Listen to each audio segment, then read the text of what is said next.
This is Layers of Fear, I guess the 2023 edition of the game. Be sure to like the video. Subscribing is great as well. So, what are we getting here? Well, there are two different graphical mode options within this game. So, you go to settings, you go to graphics, you have performance. So, it's a 4K resolution at 60 FPS. Then you have quality mode, which is a 4K resolution at 30 FPS. There is HDR support. And the quality mode also has the impact of ray tracing. So immediately notice the drop, but the boost in fidelity. Now I did say 4K for both of them, and that is because this game is using like a reconstruction method from like a lower resolution quality.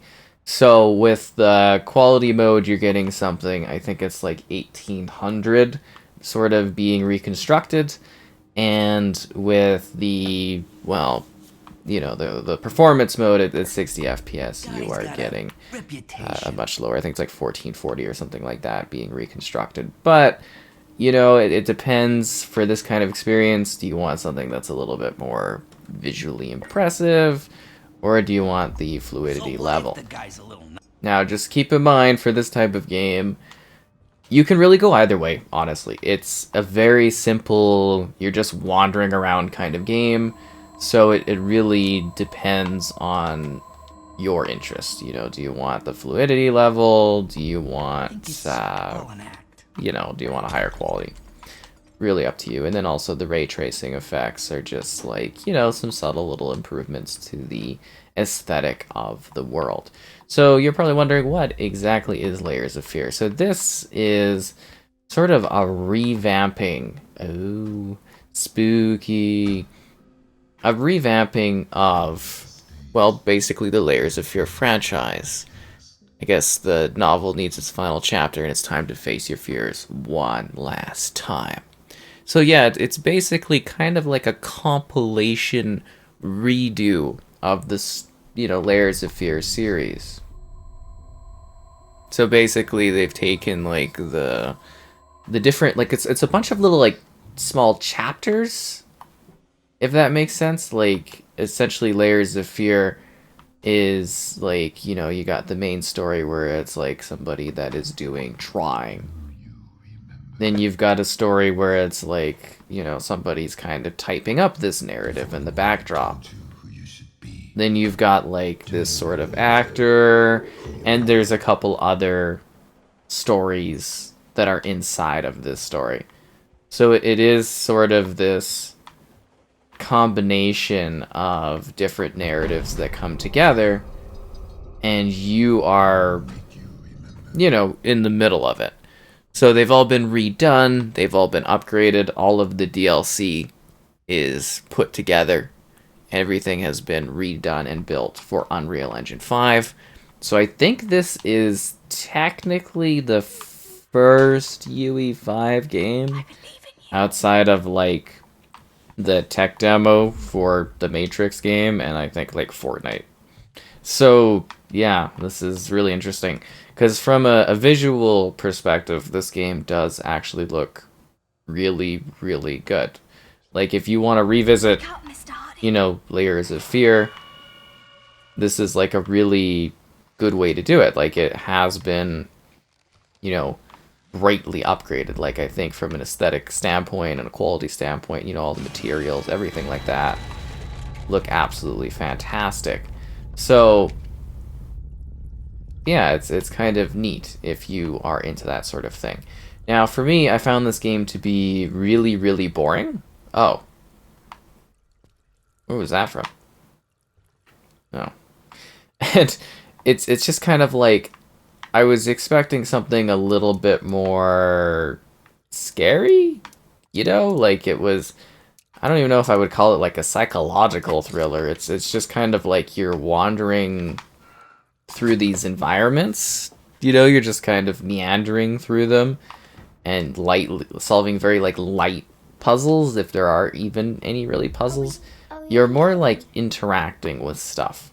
Now you have to think of it, I think, from a perspective of, I believe someone actually kind of mentioned it almost best to me. It's kind of like a park ride, if that makes sense. You're sort of there, you're taking it in, you're experiencing it, you're engaging with the narrative. You know, it's... yeah, that's kind of what the game is. It's very, very different from, like, other experiences. You are trying to, you know, make your way across the environment. You're trying to understand what's going on. You are kind of stuck in this world of, you know, well, it depends on which world you're stuck in, honestly. Because, like I said, it's a bunch of little stories, right? So, like, at one point, you're, like, in a lighthouse. Is that not where I'm supposed to go on this one? Is where the thing is literally telling me to put it. You know, you're maybe in this, like, old house that is constantly changing. Maybe you're on a ship. Maybe you're on some other spots. And you are just trying to make headwind of it. Because you're typically somebody that is kind of like stuck in this situation, and the game does have themes of like dealing with like mental illness and mental health, and you know, there is stuff to this if you do sit there in the backdrop and kind of like collect things and pick stuff up and figure out what is going on and what is happening. So it is, to me, kind of intriguing from that perspective. At the same time, I did again find this to be really rather boring, and just like I was just kind of like running through it, and I was like, I'm not really, you know, too blown away by what this is doing. Like, it's neat, you know, it's like it's a neat game, but at the same time, I'm sort of just like, you know, I was just kind of like, okay, I'm just kind of like wandering around, and you know, this one is a little of a later entry, so there is more sort of like to it, if that makes sense. Like it's all linear, so it's not like you're really getting lost, if that makes sense. Like, you're not really having like a sense of freedom to explore. You really are kind of guided along paths where sort of almost where you choose to go changes things a little bit, and those decisions will adjust things as you progress. So from that perspective, it's kind of neat, I guess. But yeah, I'm just, it really, this will vary your experience based on your interest in this type of game. Some people will really like this sort of thing and find it immersive because it is decently lengthy. But some people will find this just to be like really, really slow. And that is me, is just, I found this to be really, really slow. And, you know, not to say it's not interesting, but I was just kind of like, you know, there's a certain point where I'm like, is this gonna wrap up at some point? And maybe it would be better in little bursts, but I was just kind of like, wow, this is literally never ending. Because there's not anything that really like scares you. You know, like I was layers of fear. I was like, oh, it's gonna be like scary, but no, you just kind of meander around. Like if you're waiting for like a big scare or something, it doesn't come. Like there isn't anything there. There might be like a thing you have to interact with that's like after you a little bit, but like, okay, well, that's weird. You know, there's not really anything too wild behind this one. You're walking through it, you're interacting with it, you're enjoying the scene, the plays, the writings, you're experiencing what it has to offer. And you're either going to be really into that, or you're not going to be really into that, and that will come down to the individual.